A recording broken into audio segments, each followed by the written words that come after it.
Welcome to the haunting and ethereal tale of the Lake of the Dead, a dark fantasy odyssey that follows a valiant Templar's journey to uncover and confront the mysteries lurking beneath the waters. As you delve into this story, allow the rich narrative and vivid imagery to accompany you through your day. Whether you're unwinding at home, embarking on a commute, or engaging in daily tasks, let the whispers of ancient curses, the dance of wraiths, and the promise of redemption weave their spell around you, inviting you to a world where faith and courage stand steadfast against the shadows of the past. A Templar sacrifice, redemption in the abyss, the whispering waters. The journey began under a sky that swallowed the light. I found myself standing before the lake known to many as the Lake of the Dead. Its mere mention was enough to send shivers through townsfolk and travelers alike. Yet as a Templar, duty bound me to unravel the truths that lay beneath its darkened surface. The air was still, heavy with the secrets that hung over this obsidian stretch of water. Even the trees seemed to lean away, their branches gnarled and twisted, as if arrested in a perpetually weary state. With every step I took toward the shore, the whispers grew louder, a cacophony that seemed to swell from the dark waters themselves, unintelligible yet undeniably there. The ghosts of words carried on the breath of the damned. I grasped the hilt of my sword, its familiar weight a comfort amid the unsettling strangeness of the place. The lake was an enigma I had been sent to confront, an ancient curse that had seen too many souls swept into its depths. They said the dead were restless, caught in a liminal space where neither light of day nor shadow of night could guide them. The first night was the worst. Camp established by the lakeside, I dared not light a fire, relying instead on the thin veil of moonlight reflected off the water to watch over me. The whispers never ceased, rising and falling like the tide with a rhythm I could barely comprehend. Exhausted though I was, sleep remained elusive, tangled in the fear of what called to me from below. It was not until the second night that I glimpsed them, the shapes beneath the water, shadows of the lost. Their movements were sluggish, ghost-like, flickering in and out of view.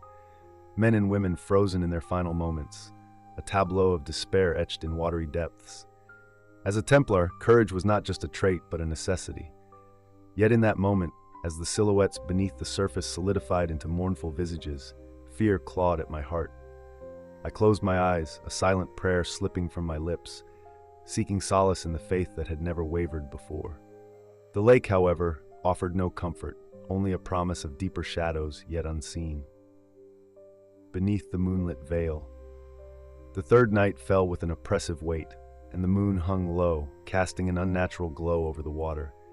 By now, the whispers had become a part of me, an incessant murmuring that echoed in the chambers of my mind even as the world around me held its breath. With determined resolve, I steeled myself to venture closer. The narrow path leading to the lake's edge wound through dense thickets, each step a rustle of brittle leaves drowned beneath the unnerving symphony of spectral voices. As I knelt at the water's embrace, the air shifted cool and damp, imbued with a palpable aura of despair. Drawing a deep breath, I cupped a handful of water, its chill biting against my skin. For a fleeting moment, the whispers grew silent, a pause like the world itself awaited some terrible revelation. Then, midst the ripple my presence caused, images flickered, a tapestry of faces lost to time, eyes wide with pleas unsaid.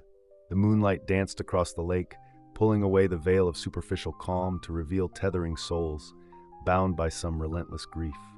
Each face was a story suspended in time, some old, marked by an eternity of waiting, others new, fresh imprints upon the lake's malevolent depths. I felt their sorrow, their yearning for absolution, and knew their pain was a call unanswered.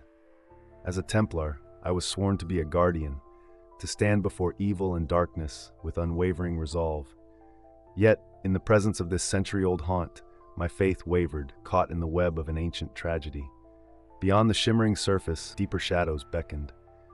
Drawn to them, I leaned precariously closer, sensing a pull, not just physical, but primala magic of sorts, woven into the very essence of the lake. It whispered of power, of secrets buried in the murky bed, and of a promise to those who dared to seek its truths. For a fleeting moment, I understood. The surge of seductive unraveling, the allure of understanding what cost so many their lives. But it was a fleeting embrace of reality returned with a chilling roar of the breeze against the water's edge. Despair met duty, and as I retreated from the temptation, the whispers resumed their vigil of maddening torment around me. Navigating back to my meager camp, I realized the first step toward redemption was not in unbridled courage, but in finding the courage to confront what lay beneath. As dawn crept over the horizon, erasing shadows but not their echoes, I steadied my resolve to delve deeper into the mystery of the Lake of the Dead. Shadows of the past. With the first rays of dawn casting dappled light across the lake, I embarked on my journey into its depths. A determination burned within me that refused to be doused by the chill creeping from the water's heart. I knew that confronting the wraiths of the past was both a physical and spiritual endeavor that would demand more than just my Templar steel. By the light of day, the lake appeared almost serene, its surface a deceptive mirror reflecting the vibrant life of the forest surrounding it. Yet beneath, shadows shifted, traces of countless souls captivated by the curse. The whispers accompanied me still, a constant haunting symphony, weaving tales of sorrow and unrest. I followed the shoreline until reaching an ancient trail long forgotten by the living. The path was little more than a narrow strip of land, overgrown with moss and creeping tendrils, yet something guided my footsteps along it. Peering through the curtain of time, I imagined this place as it once was, alive with villagers and travelers before they vanished into legend and memory. As I pressed on, an old structure materialized at the path's terminus. A chapel, crumbling and silent, dedicated to some forgotten deity. Its walls were entwined with roots and vines, nature reclaiming what humanity had abandoned. The hollow shell echoed my own pursuit, a quest for meaning amidst a ruinous expanse. I slipped inside, the air thick with dust and history. Shards of colored glass littered the floor, remnants of what might once have been vibrant stained windows. Beyond them, scratches marred the stones, desperate markings etched by hands long gone. Here, in this place of worship turned mausoleum, the whispers were louder, resonating within the hallowed walls with renewed fervor. In the chapel's center lay an altar, bare except for a single, weeping candle, inexplicably lit alight in eternal vigil. As I stepped closer, an overwhelming sense of presence filled the air, a congregation of souls surrounding me, silent yet palpable. Here was the heart of darkness, the epicenter of the curse that bound the lake and its restless dead. Driven by an unseen force, my fingers brushed against the cold stone of the altar. The action ignited a vision, a torrent of memories not my own. I saw the lake as it once thrived, as well as the agony that befell it. A betrayal, an unholy pact, a spiraling descent into despair. And there, amid the vivid flashes, the visage of a woman ethereal and commanding, her eyes gleaming with both wrath and sorrow. Her name, unknown to me yet echoing with familiarity, slipped through my mind, Elara. Her story was the key, the tether between the living and the dead. It was her plight that ensnared them, a love lost to time and a heart forever yearning. The sun ascended higher, casting fragmented shadows like fragmented souls beneath the weary canopy. With the whisperings now clearer than ever, I understood my purpose. Elara's story must be unraveled, her curse must be lifted. Only then could I hope to bring peace to the haunted shores and find my own redemption within the Lake of the Dead. Echoes in the deep. The vision of Elara remained with me as I left the chapel behind, her face a ghostly imprint on my mind. She was the key, the woman whose story had ensnared countless souls in a cycle of despair. To untangle the threads of her fate was to unravel the curse that had claimed the lake and those drawn to it. Dusk settled once more, drawing a somber curtain over the valley. There was no respite from the whispers. They seemed to tighten their embrace around me, drawing me toward the water's edge with every passing hour. An invisible line had been crossed, and the Lake of the Dead felt more alive than the world above. I knew what I must do, though the prospect filled me with dread. To confront the curse meant immersing myself in the very heart of its power. With the moon casting its pallid glow, I stepped into the water, each ripple a silvery tremor echoing into the depths. The cold was shocking, a piercing chill that clung to my bones as I waded further from the shore. All sound disappeared, enveloped by the eerie silence of the lake's embrace. The whispers had shifted, no longer mere words but a melody of longing, a song for the forlorn souls trapped beneath. I plunged beneath the surface, completely enveloped by the lake's secrets. The descent was a surrender, giving myself over to the unknown as my lungs fought against the invading pressure. As I sank deeper, the darkness shifted, a tapestry of memories unfolded, painting the water in hues of despair and longing. Elara's story unraveled before me.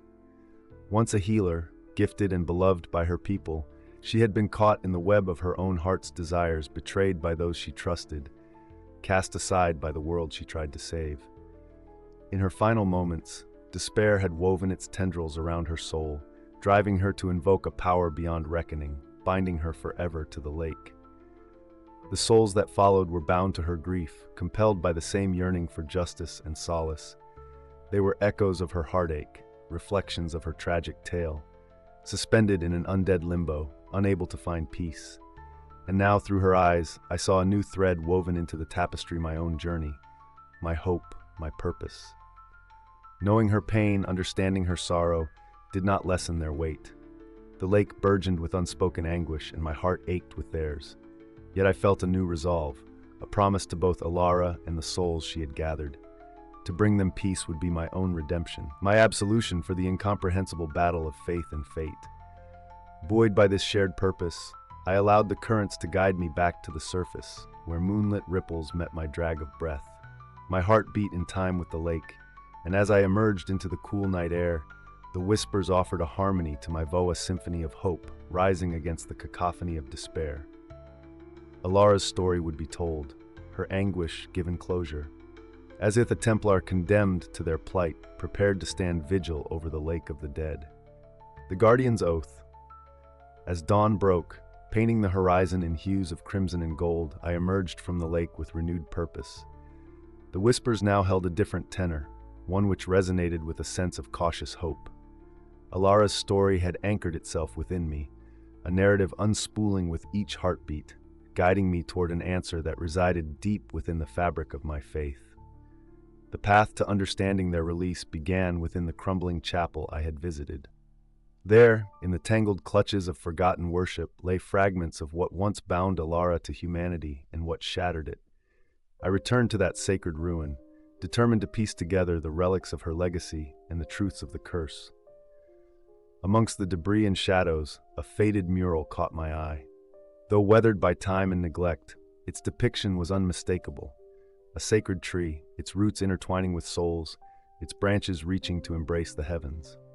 Beneath its boughs, Elara's image was wrought side by side with a Templar's figura guardian, charged with keeping the balance, their destinies entwined through eternity's passage. I traced the mural's lines, feeling an inexplicable connection to the art that had watched over this hallowed space. Here was a story not just of loss, but of the promise of redemption. The sacred tree harnessed magic far older than any spell or invocation, one threaded through with the very lifeblood of the earth and those who walked upon it. The realization was stark, and within it lay a pathone that demanded sacrifice and courage. To unravel the curse, to free Elara and the wraiths she had unintentionally ensnared, meant reigniting the bond once shared by the guardian and the healer. A pact of renewal through loss, a contract bound not by sword's edge but by heart's depth. Absent companions, absent understanding beyond fleeting moments, I returned to the lakeside with the remnants of Elara's altara staff, carved with the same sacred tree, and an amulet embossed with a sigil of hope. These were her gifts to the world she had left behind. Now they would serve as the keystone to her salvation. Night's approach was heralded by the lake's transformation, its surface a mosaic of silver and shadow beneath the moon's watchful gaze. On my knees, I offered a prayer, a guardian's oath that merged my destiny with Elara's. The lake responded, its whispers shifting to murmurs of ancient power. The waters parted under the spirit of the sacred pledges exchanged. Light erupted from the staff lifted high, a beacon breaking through the lake's obsidian depth. The amulet, pressing against my chest, thrummed with the heartbeat of ages, echoing both pain and promise. In the glow of new dawn, as the first rays caught the tear-soaked earth, I stood not as a Templar bound by duty alone, but as a guardian consecrated by the spirit of healing and harmony. The lake had accepted my vow, and its reply was a gentle, sweeping stillness, a symphony of silence where only whispers once dwelled. The Lake of the Dead had become a lake of shadows lifted, a sanctuary of souls released, or perhaps embarking on a new journey. Yet the true journey had just begun, the reclamation of life where only death had persisted, shaped by a Templar's oath promising redemption for those tethered in echoes of the past. Dance of the Wraiths. With the dawn giving life to a new day, the lake's transformation became apparent. The oppressive shroud that had clung to the water's edge had lifted, unveiling a stillness I had never witnessed before. Yet despite the palpable lightness, there remained a quiet energy lingering beneath the surface, a dormant pulse awaiting fulfillment. As the sun ascended, I saw the figures emerge once more, but this time they were different. The wraiths of the lake, unshackled from eternal bondage, floated with a newfound grace, their movements fluid and unbound by the suffering that had once entwined them so deeply. They were no longer visions of despair, but beings of possibility, tethered no longer to their past burdens. The dance of the wraiths was a sight both wondrous and somber. They rose from the depths, mingling with the mist above the water, their whispers now a rhythmic cadence. Each swirled through the air with a melody that spoke to a future unshackled by despair. They moved in harmony with the world, a rhythmic dance of freedom suddenly restored. Among them, Elara's presence was unmistakable, a luminous figure that commanded the attention of all those around her. The sorrow that had etched deep furrows into her visage was replaced by tranquility, her eyes now embers of both gratitude and determination. Her gaze met mine, and I understood, even with resolution near, the journey was not yet complete. Together we crafted a union of purpose. Guided by the amulet and the staff, Elara led the wraiths from the lake, their forms weaving a tapestry of light and shadow upon the land. With every step, the darkness that had blanketed the surroundings seemed to flee, drawn away by their procession. As they reached the overgrown path, a burst of golden light exploded outward, cascading through the forest. It was an illumination born from the chalice of their release, a radiant cleansing that surged through rocks and brush, from branches to root, igniting the valley with a cascade of brilliance that even the sun could not match. The wraiths ascended into the heavens, freed at last from their watery prison. They became one with the dawn sky, scattering across the horizon as stardust, their spirits leaving behind a promise of rebirth. Elara paused, a lingering fragment of humanity, as she wove her way back toward the chapel. In the ruins of sacred ground, I watched as she touched the aged stone, no longer a place of desolation, but a sanctuary restored by time and faith. Her form slowly dissipated, the visage of her ethereal smile the last I saw, until only the amulet and staff remained. The lake now stood, silent, a hallowed mirror reflecting the dawn of a world remade. Within its depths, tranquility resided, echoing the melody of a guardian's commitment to a healer's plea. My oath was fulfilled, and yet had only begun. The guardianship of all that the Lake of the Dead had hidden and uncovered. With the echoes of the wraith's dance still in my heart, I turned away from the water's edge, the burden of Templar now lulled into the calm of a guardian's promise. In this newfound role, I would forever be the keeper and conscience of the Talia solitary Templar, preserving the legacy of shadows and salvation from what the lake had once been. A Templar's sacrifice. The days that followed were marked by a stillness that had never before graced the valley. The lake, once feared and shunned, now stood as a testament to the power of redemption and the fragility of forgotten vows. Yet within this newfound peace, I felt an undercurrent, a subtle whispering of responsibility that tugged at the edges of my conscience. As the guardian of this place reborn, I knew that my duty extended beyond the quiet sanctity of the lake. The village on the outskirts, long plagued by the curse's shadow, was owed the truth of their ancestral lore, the tale of Elara and the wraiths finally finding freedom. Their fear must give way to hope, for only then could the valley truly be restored. With the staff in hand and the amulet resting against my heart, I made my way toward the village, the path now overgrown with verdant life stirred by the wraith's passage. Each step echoed with the memory of their dance, a symphony of liberation that carried me forward, walking the boundary between past and present. The townsfolk had gathered in the square, their expressions a blend of curiosity and incredulity as I approached.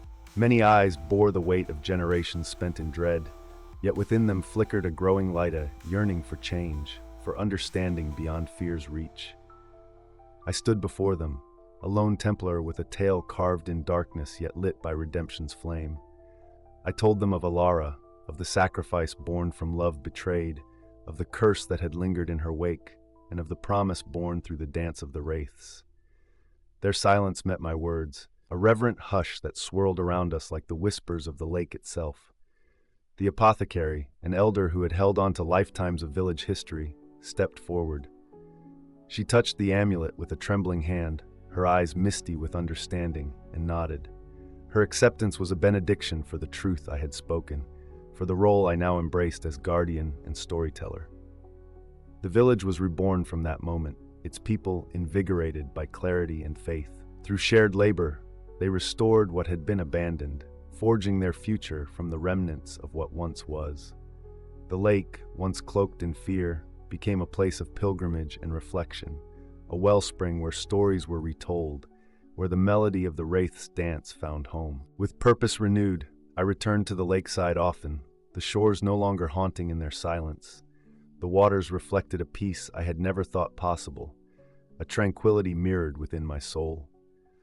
Though lives would pass and generations would rise anew, the Guardian's watch would not falter.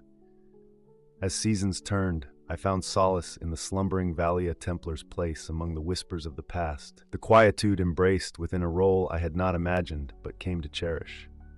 The Lake of the Dead had become the Lake of Life, and in its depths lay the legacy of sacrifice, a Templar's journey toward a promise fulfilled. Redemption in the abyss. Years drifted by, the passage of time marked by the gentle change of seasons and the steady rhythm of life around the once cursed lake. What had long been a place of shadows now flourished in light, each footfall upon its shores a testament to the power of redemption and the seeds of hope that had been sown.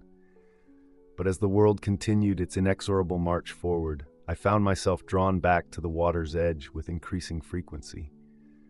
The call of the lake had begun to echo more insistently in my heart, a pull that spoke of a story not yet fully told, an unfinished chapter in the saga of Elara and the souls she had carried. On one such twilight vigil, as the sun dipped beneath the horizon, painting the sky in hues of crimson and violet, I knelt beside the water's calm surface. The staff and amulet remained my companions, their tangible weight a reminder of the oath I had taken.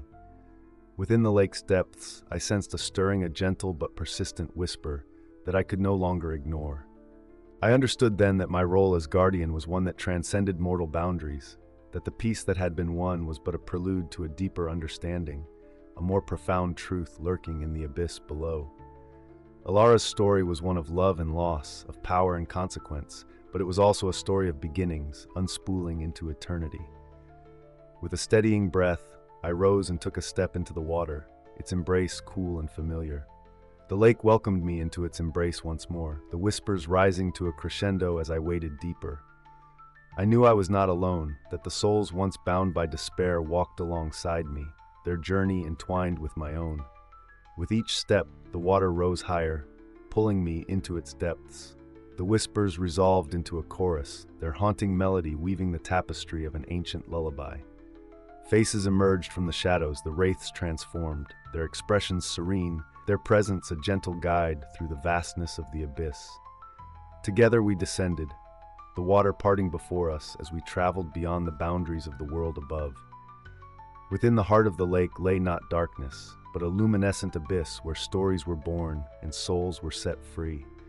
A realm where the weight of time and sorrow dissolved into starlit possibilities. In this place I saw Elara once more, her eyes a reflection of both the lake's depths and the heavens above. Her visage spoke volumes, a silent communion between the guardian and the healer, a pact sealed by shared understanding and endless compassion. As the last vestiges of light faded from the surface, my heart knew peace. I had traded the world of sunlit shores for the infinite embrace of the lake's abyss. But in doing so, I had found a new purpose, a role that transcended mortal limits, an eternal guardian of tales untold and souls unshackled.